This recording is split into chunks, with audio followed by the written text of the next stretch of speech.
A lot was made over Donald Trump's body language during the most recent debate, and let's take a look at some of these photos.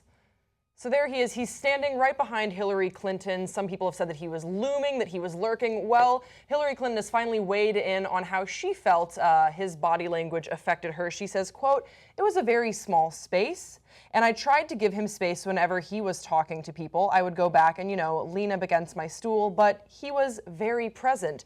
And a body language expert has actually weighed in and said that she found Donald Trump's behavior, in fact, very threatening. This is Janine Driver, a former investigator with the Bureau of Alcohol, Tobacco, Firearms and Explosives, said Trump loomed and lurked behind Clinton in response to her power move.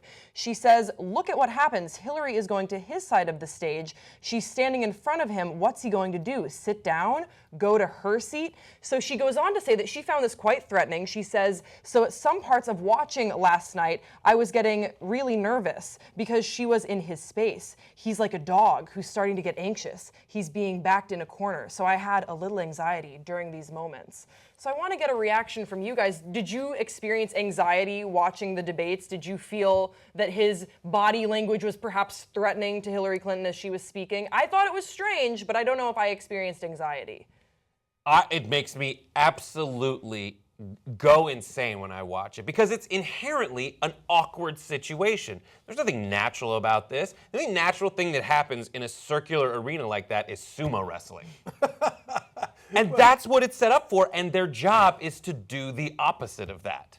Their job is the instinctive thing to do when someone threatens your space is probably to tackle them or fight them, but their job is to do something that I guess is what a politician's supposed to do, is find another way to assert dominance and control. Do you think that his way was effective in just sort of being in her shot whenever she was interviewed or whenever she was being asked questions? No. You didn't think it worked at all? I thought it was distracting. I thought that it was effective in the sense where we were now talking about Donald Trump's body language, and some of what she was saying was I couldn't really focus on what she was saying because I was like, why is Donald Trump in the shot? What is he pacing back and forth? Does he have to go to the bathroom? Right, but you're thinking he's a weirdo. Right, but it was effective. I was distracted. So, okay, I'm a little mixed on this. I think the body language expert goes way too far. Correct. She said that she thought his actions were a, quote, pre-assault indicator. No. I know he's crazy. He's not going to tackle her on a debate stage, okay?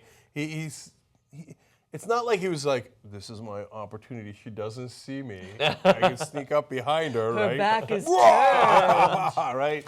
No, it was not a pre-assault indicator. No. I think body language experts, honestly, are full of crap approximately 98% of the time. No, 99.8% of the time. Mm-hmm. So I dismiss that completely out of hand. On the other hand, watching the debate, I'm like, dude, go sit down or something. You're freaking us all out. Like, he's behind her. Mm-hmm. Yes. Why are you standing directly behind her? Brett, you're right. The whole thing's awkward. She's going to answer a question from somebody who posed it right by Trump's seat. So she's got to go talk to that guy. So that's why she's in his sphere. So I get it that it's not a great situation for Trump. Like, how do you react to that?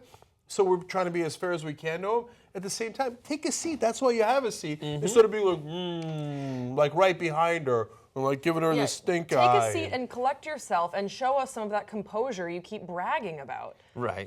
Temperament is his best quality. Yeah, this isn't. He's great at it. He's very temperamental. Yes, exactly. He's incredibly temperamental. I think pacing indicates someone who is, a little bit anxious, someone who isn't composed, and that's why it was so strange that he didn't take a minute just to show the American people that he was, obviously trying to impress that I can sit still. I can sit very still. I can be very mature. And indeed, he couldn't do that at all. He can't do it. And it takes a lot of practice to do a town hall debate. The normal debates, when you're sitting behind a podium, it's very clear what you're supposed to do, and people still screw it up.